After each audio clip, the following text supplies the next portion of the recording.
pastikan bayar ya. Saya walaupun bila-bila lah, tapi pastikan bayar. Kalau aku tak ada, kau bagi kat waris kau ya. Sampai ke tahap. Tapi dia nak benda tu balik juga. Faham tu? Itu akhlakul karimah. Dia tunda lah. Dan inilah akhlakul azimah. Akhlakul azimah siapa tahu? Orang datang minta pinjaman tuan-tuan, dia bagi. Tak payah nak pinjaman, kau ambil je lah. Dia tahu dia pinjam pun memang tak balik dah. Jadi awal-awal dia sudah apa? Azimah. Orang minta pinjam tapi dia bagi.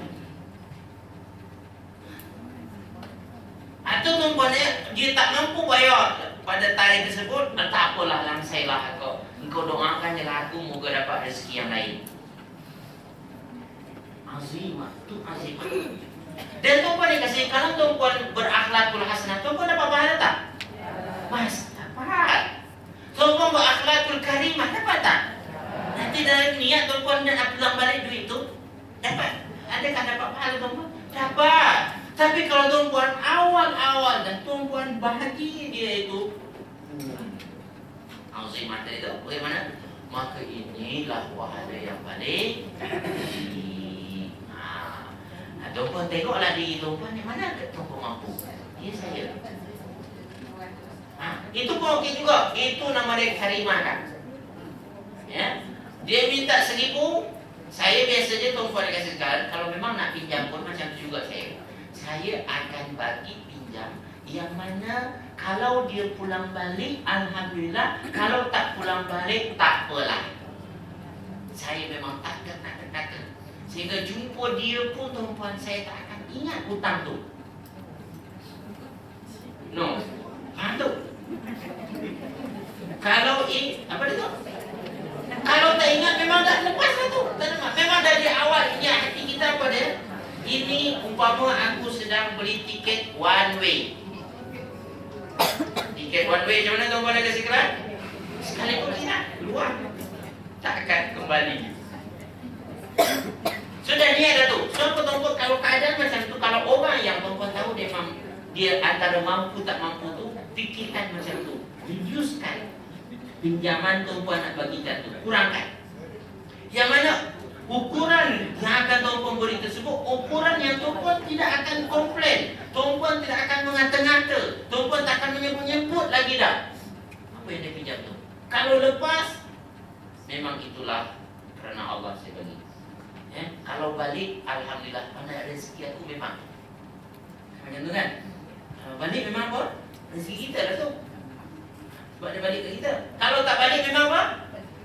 Sedekah semua ada halal dah. Buat ni bagus. Ni bagus. Daripada kita tuan-tuan yang kasih sekalian, jumpa orang tu teringat hutang tu. Aku pun meluat lah aku tengok. Hutang tu pun beringat. Kita yang ingat ni. Kalau kita ingat tuan-tuan dengan orang tu lagi ingat tahu. Sebelum jumpa kita dah cabut lagi dah. Tahu tak? Kalau tuan-tuan sudah jumpa dah rasa memang banyak hutang. Orang tu tuan-tuan kata, aku nak minta hutang kau. Dan itulah tuan-tuan, dia teringat tu. Dan dia tak mampu tuan-tuan, dia akan cabut lagi. Dia takkan jumpa kita. Tapi tuan-tuan saya pengalaman. Saya buat yang macam tu tadi tu. Yang mana saya akan bagi, yang mana saya akan jumpa dia tu tak ingat hutang tu. Maka jumpa tuan-tuan macam biasa. Friendly. Dan dia pun tuan-tuan selesa lah. Dan memang selesa tuan-tuan tak balik-balik dah. Tapi tuan-tuan, kita nakkan apa sebenarnya? Nak bantu kan? Bantu. Itu. So itu tuan-tuan, di antara yang menyebabkan soft kita duduk kat depan nanti tu. Soft kita bagian dapat. So tuan-tuan, ada orang daripada masyarakat ketika Maliki Yaumiddin, Maliki Yaumiddin, keluar saja daripada kubur dia, kenderaan sudah ada di sebelahnya dan pakaian sudah disediakan untuk dia pakai. Kamu pakailah. Bahkan dalam satu riwayat tuan-tuan akan ada mahkota nak diletakkan di atas kepala dia. Tuan, sila naik. Tuan bos hari ini. Silakan.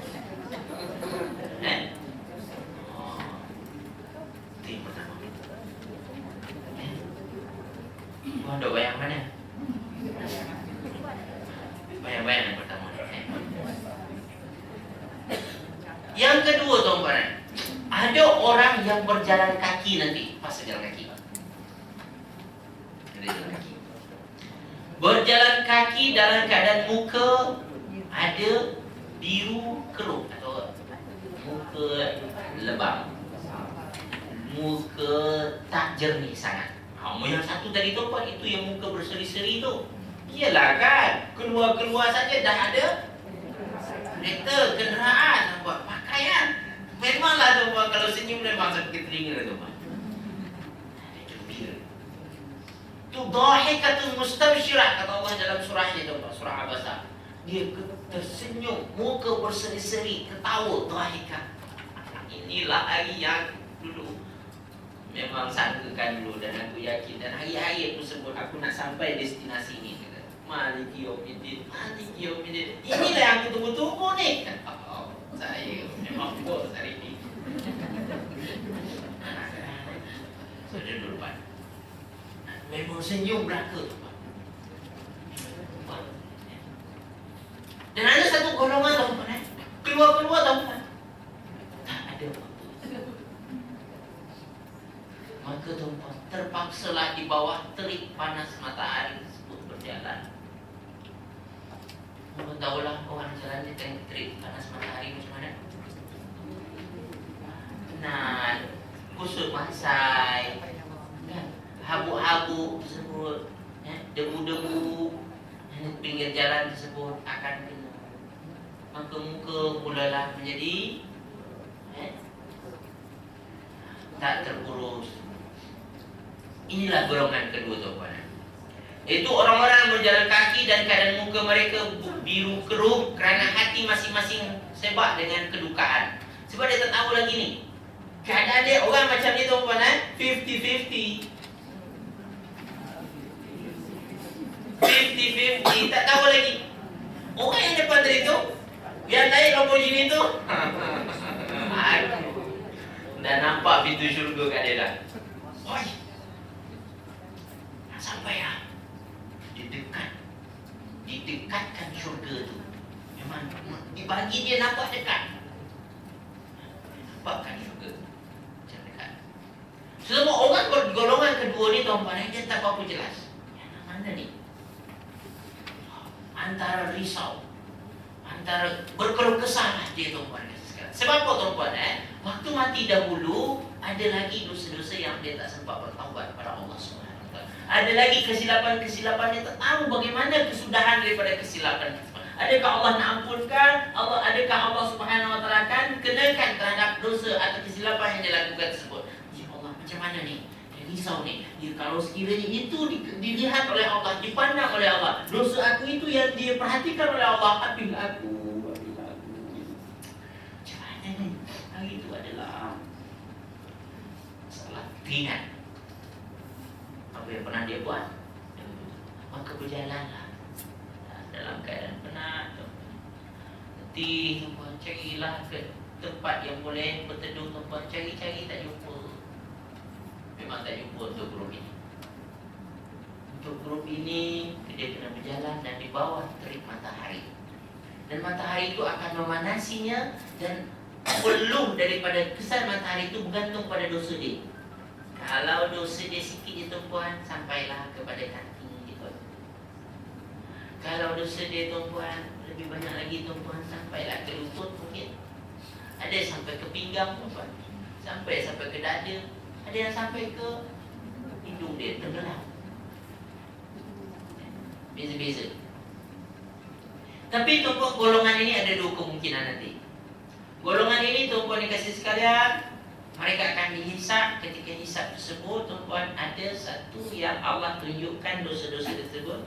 Mau buat ni ke hari itu? Yeah. Ini ini pula. Jangan risau ni. Macam mana ni? Tapi ketika di tengah kerisauan tersebut, teman-teman, okey, tak apa, aku maafkan, aku ampunkan, kau pergi jalan. Alhamdulillah. Inilah kegembiraan yang tidak akan terhingga. Ini yang dinamakan wa maghfiratun ba'dal maut. Pengampunan Allah selepas kematian aku. Ada dosa-dosa yang mungkin waktu kita di dunia tuan-puan tak sempat kita nak bertaubat tuan-puan, ada lagi Allah nak kira lagi tuan-puan. Tapi tuan-puan sampai hari bertemu tersebut tuan-puan, just dilihatkan je. Ukafir ankum sayiatikum. Aku padamu semua. Kamu suka tak? Mestilah suka. Gembiranya hamba pada waktu itu. Tuan-tuan, keadaan yang letih tadi itu dan dapat keputusan seperti itu tuan-tuan dan sekalian, lepaskan oleh Allah Subhanahu Wa Taala, ini adalah sangat menggembirakan orang tersebut. Dan ada juga tuan-tuan terpaksa dia berjalan tuan-tuan dan sekalian. Jadi ketika ditunjukkan dosa tersebut, ya, ditunjukkan pada dia, tunjukkan ke orang lain. Si fulan ni pernah buat ni, betul tak? Kau semua betul. Betul. Fulan mau buat ni? Betul? Betul. Didedahkan pada orang lain. Kalau yang tadi itu pada dinampakkan kepada dia sendiri tanpa didedahkan pada orang lain. Yang ada satu golongan lagi yang Allah akan bukakan, nampakkan pada orang ramai. Semua tu juta-juta, berbilion-bilion manusia pada waktu itu, dia beritahu kat dia, si fulan ni pernah buat ni dulu. Saya pun pernah tengok ni. Ya memang betul lah itu, saya pun pernah tengok. Maka semua pun mengiyakan. Alah celakanya. Mereka masing-masing kata betul. Alah celakanya. Padahal dia pun tak tahu lagi nak celaka. Sebab pun dikasih sekarang ni, golongan ni. Golongan yang berjalan kaki ni dua kemungkinan. Satu tadi apa dia? Nampakkan. Betul? Amal-amal itu sama ada yang baik buruk tu dia nampakkan tu. Ya. Maka waktu baik tuan-tuan tu yang tersedih tadi tu, waktu baik tuan-tuan dia tersenyum. Tapi tuan-tuan sampai pada buruk, hilang mereka. Antara senyum dengan tadi tu ternyata Allah maafkan keburukan itu, Allah bagi dia kebaikan. Yang ketiga tadi apa? Yang kedua kita kata tadi apa? Ya, Allah dedahkan keburukan itu. Dan golongan yang ketiga tuan-tuan dan saudara, itu golongan yang pada grup jalan kaki tadi tu ya. Dan ada grup ketiga tuan-tuan, grup yang dibangkitkan oleh Allah dalam keadaan yang mengerikan. Dalam keadaan yang berbeza langsung dengan keadaan semasa dia di dunia. Masa di dunia mungkin handsome, kancap, macu. Tapi tuan-tuan pada waktu tersebut dengan muka yang berdarah-darah dalam keadaan tuan-tuan, ada di antaranya yang dipalingkan mukanya ke belakang, ada yang terpaksa tuan-tuan kepala ke bawah, kaki ke atas. Ini tuan-tuan golongan yang memang tuan-tuan neraka jahanam. Wa'iyadzubillah. Ya. Golongan yang akan menerima padah. Golongan yang mereka tidak menggunakan anugerah yang Allah beri kepada mereka semasa di dunia. Baikan ke, telinga yang Allah beri ke, mata yang Allah beri ke, hati yang Allah beri ke. Ini yang Allah kata pada lahum qulubun la yafqahuna biha. Mereka mempunyai hati tapi mereka tidak gunakan untuk memahami. Mereka mempunyai a'yunun la yusiruna biha. Mereka mempunyai mata tapi mereka tidak menggunakannya.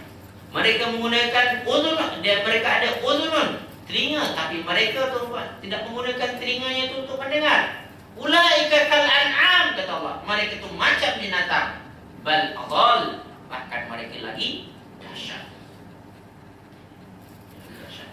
So ini golongan yang ketiga. Golongan ini pasti bermasalah. Wa'iyadzubillah. Kita berlindung kepada Allah, jauhkan daripada termasuk golongan itu. Gagak tuan-tuan nak masuk golongan mana? Macam tak minat je. So tuan-tuan dikasih sekalian, Kalau boleh tuan-puan, semasa salat tuan-puan, yang terbayang kita menjadi grup yang pertama tadi. Ustaz, apakah boleh waktu salat saya selain baca tersebut ingat keadaan mahsyar tak? Boleh. Itulah sebenarnya salah satu bentuk khusyuk tadi. Tapi kalau tuan baca Malik Yaumiddin dan teringat rumah padang bola. Teringat juga padang Ustaz. Padang bola.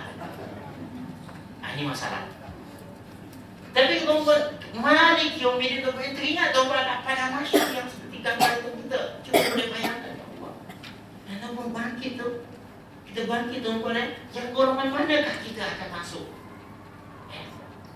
Dan hati kita akan berkata ikhlas memang ketika khusyuk tersebut. Kalau sekiranya tuan-tuan kita golongan yang belum cukup amalan lagi, tuan-tuan kita akan terasa, tuan-tuan terbayang bagi kita adalah antara orang yang akan susah hidup kita nanti. Dan kita akan berusaha untuk push diri kita. Ini motivasi tuan-tuan.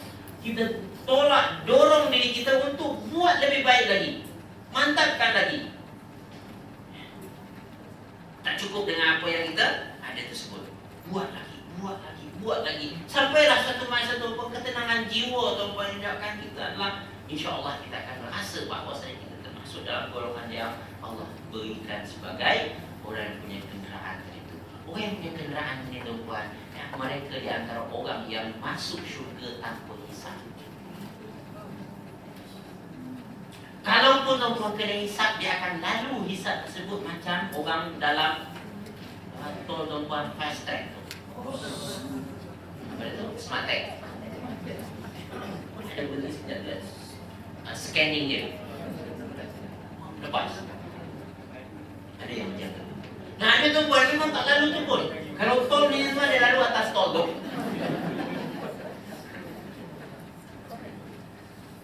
Dia tak ada masalah tol. Ya. Ini tuan-puan. Jadi tuan-puan ni sekalian, ini dia. Maka oleh kita yang terbayang ketika kita Malik Yaumiddin itu, kita rasa bahawa saya hidup di dunia ini adalah anak tangga bagi kita untuk sampai kepada kedudukan yang lebih tinggi lagi. Bayang bagi kita, ya, aku sedang menampak tangga untuk meningkatkan diri aku, untuk naik. Sampailah pada satu kedudukan yang Allah akan redha kepada. Maka kita minta, ya Allah, redailah hidupku. Ya Allah, muliakanlah aku ya Allah. Ya Allah, anugerahkanlah kepadaku ketakwaan. Sebab ketakwaan itulah yang akan menyebabkan aku mulia di sisimu ya Allah. Nak tangga untuk capai yang lebih tinggi. Nampak bagi kita. Maliki Yaumiddin. Anak tangga tu buat jalan-jalan tu. Dan satu masa tu akan sampai di padang tadi tu. Padang yang luas tadi itu. Tapi padang luas tersebut ada dah kereta yang siap menunggu tuan-tuan. Nah, yang mana? Kereta kan? Ada kenderaan. Saya tak cakap kereta jelas. Kenderaan. Sebab takut tuan-tuan kereta nanti salah. Berdasarkan satu prediction tuan-tuan, macam apa itu ramalan, macam bukan ramalan lah. Prediksi ini adalah 2025 nanti tuan-puan. Sekarang orang shock dengan lesen kereta ya. Nanti orang berlumba-lumba nak cari lesen kapal terbang. Ada GPG kapal terbang 2025. Banyak umur dah sebab tuan-puan dengan saya memang akan ada proses seperti itu. Tak tahulah tahun 2050 nanti tuan-puan apa kenderaan awak. Ini. So tuan-puan yang kasih sekalian, kalau kita sekarang ni terfikir kita adalah kereta. Kalau zaman Nabi dulu tuan-puan, ketika yang laju tu dia teringat apa dia tuan-puan? Kuda. Masa tu kuda dia teringat bagi mereka. Itu yang mereka boleh buat perbandingan. Maka dia kata lah, laju seperti kuda dia kata. Itu masa tu. Sekarang ni kuda suruh berlawan dengan Lamborghini macam mana? Kalah kuda. Ya. So tuan-tuan, kita lebih suka guna pada perkataan kenderaan lah. Supaya apa? Nanti suatu hari masa berubah, keadaan berubah tuan-tuan, maka kenderaan manusia pun berubah. Ya. Yang penting kita tahu pada kasih sekalian bahawa kita kena ingat hidup di dunia adalah tangga menuju ketinggian. Ya, tangga menuju ketinggian. So kita menapak naik terus nampak. Baik, tuan-tuan dikasihkan. Oleh itu, yang teringat saya ketika kita berbincang tentang destinasi yang jelas ni. Ya, maknanya ketika kita baca Maliki Yaumiddin tadi tu, akan teringat kita apa? Destinasi yang akan kita pasti sampai kepadanya. Memang itulah akan kita tuju. Mahu tak mahu, nak tak nak, kita pada hari ini tuan-tuan, satu hari kita akan sampai ke sana nanti. Ya. Pada yang nama dia mahsyar tadi tu, pada yang namakan Yaumiddin tadi tu, kita akan sampai tuan-tuan. Oleh itu tuan-tuan, ketika kita dah tahu destinasi, kita akan terasa tuan-tuan bahawa kita akan ada visi kita. Visi adalah sesuatu yang kita nampak, kita nak capai. Vision apa itu? Sesuatu yang kita nak capai, nampaklah. Okay. Apa yang bagi saya ketika kita menyebut 3 jenis manusia tadi tuan-tuan sekalian, maka yang ternampak bagi tuan-tuan apa vision tuan-tuan? Tuan-tuan yang jalan kaki tu ke? Saya yakin semua kita inginkan yang berkenderaan tadi tu. Itu vision kita tu. Vision kita yang kita nampak tu. Macam orang bina syarikat, tuan-tuan sedang mendirikan syarikat. Ya. Ketika dia bina syarikat, kita ada vision and mission kan? Ya. Ada orang bina syarikat, dia buat syarikat je lah. Syok-syok buat syarikat, aku jadi bos. Tapi apa yang nak dia buat daripada syarikat ini selepas 10 tahun, selepas 20 tahun, selepas dia mati, dia tak tahu. Kalau boleh berjaya, alhamdulillah. Kalau tak boleh, ikutlah. Baliklah kerja makan gaji balik. Setengah orang ada macam tu tuan-tuan. Dia tak ada jauh. Tapi tuan-tuan yang kasih sekarang, kalau kita faham nilai daripada Maliki Yaumiddin itu, kita nampak vision kita tu jauh tu, iaitu apa tu? Yang mana keluar daripada kubur kita, dibangkitkan kita akan ada kenderaan dah, dan ada dah baju pakaian kita, dan ada siap orang nak pakaikan baju kita. Kau nak bina syarikat apa dia? Aku nak pendapatan. Ada syarikat tu menjadi syarikat yang paling besar, dan terbayang dia bagi dia adalah bangunan besar. Firdaus sendiri yang berharga. Amin lah sikit. Dia nampak dah bangunan tu. Tu vision tu kan? Pekerja-pekerja dia berapa orang? Bangunan ini ada 500 orang. Vision kita, vision syarikat itu. Itu yang saya belajar lah, makna vision itu mana? Itu sesuatu yang kita tak, walaupun dia tak wujud lagi, tapi sudah ada dalam gambaran kita, dalam minda kita sudah ada blueprint dia, sudah ada apa yang kita nak. Tinggal mentransfer kepada reality. Okay? Ketika kita ingin mentransfer kepada realiti tersebut, kita akan ada misi dari dia. Misi. Soalnya itu tuan-tuan yang kasih sekalian, misi bagi seorang hamba Allah yang faham Maliki Yaumiddin, faham Al-Fatihah itu, yang ada destinasi yang jelas tadi itu. Agak-agak tuan-tuan yang kasih sekalian, kalau dah tahu tuan-tuan nak jadi orang yang dapat kenderaan tadi, orang yang akan diberi pakaian tadi, diberi kehormatan tadi, apa agak-agak yang perlu tuan lakukan untuk sampai pada tu?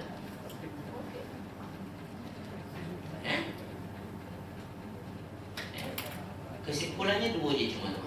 Misi kita jadi hamba Allah yang bertakwa. Itu satu misi kita. Yang kedua adalah misi kita jadi khalifah Allah yang bermanfaat. 2 je. kesimpulan daripada mission orang Islam, orang beriman. Dua je cerita. Satu apa tadi tu? Hamba Allah yang bertakwa. Ini hubungannya dengan Allah tahu. Jadi hamba Allah yang bertakwa. Yang kedua apa dia? Menjadi khalifah Allah yang bermanfaat. Bermanfaat. Mission itu. Ya. Setumpah dikasih sekalian. So, dengan takwa itu, itulah yang menyebabkan kita dapat Lamborghini itu nanti tu. Sebagaimana sebuah syarikat tuan-puan, dia nak dapatkan bangunan tersebut tuan-puan, tapi dia asyik berniaga di bawah kolong jabatan dia. Tak ada satu proses yang mana dia akan jadi mendapatkan bangunan dia tadi tu. Ya. Satu kali kita memang ada kedudukan. Aku memang kosong sekarang ni. Tak ada apa-apa. Aku makan lagi sekarang mereka. Satu kali kita proseslah untuk bagaimana kita mencapai apa yang kita inginkan tadi tu. Macam tu jugalah tuan-puan. Ustaz, saya ni memang sekarang ni Ustaz ngaji tu bolehlah sikit-sikit merangkak Ustaz. Boleh kalau nak dapat kereta Lamborghini. Takut Ustaz tak dapat.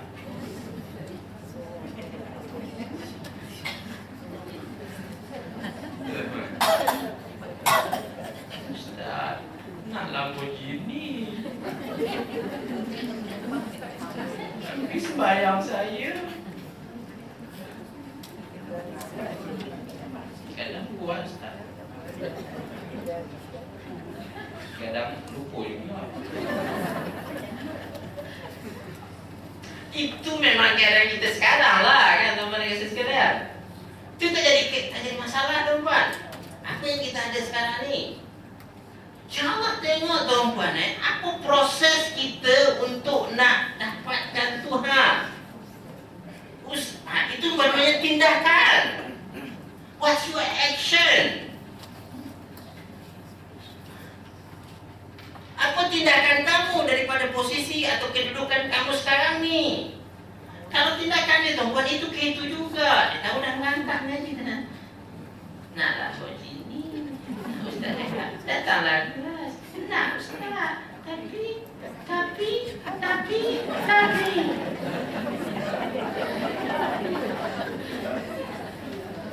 dia punya. Pilah tuan. Susah lah macam tu teman-teman.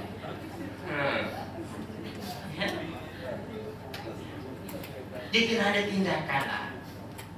So, ada tindakan yang akan membawa kita pada destinasi dan sesuai dengan visi misi kita tadi tu. Nampak tindakan dia? Apa tindakan dia? Dan tuan-puan dikasihkan, Allah sangat memperhatikan tindakan ini. Visi ini tuan-puan adalah satu cita-cita bagi kita lah. Dan tuan-puan dikasihkan ketika tuan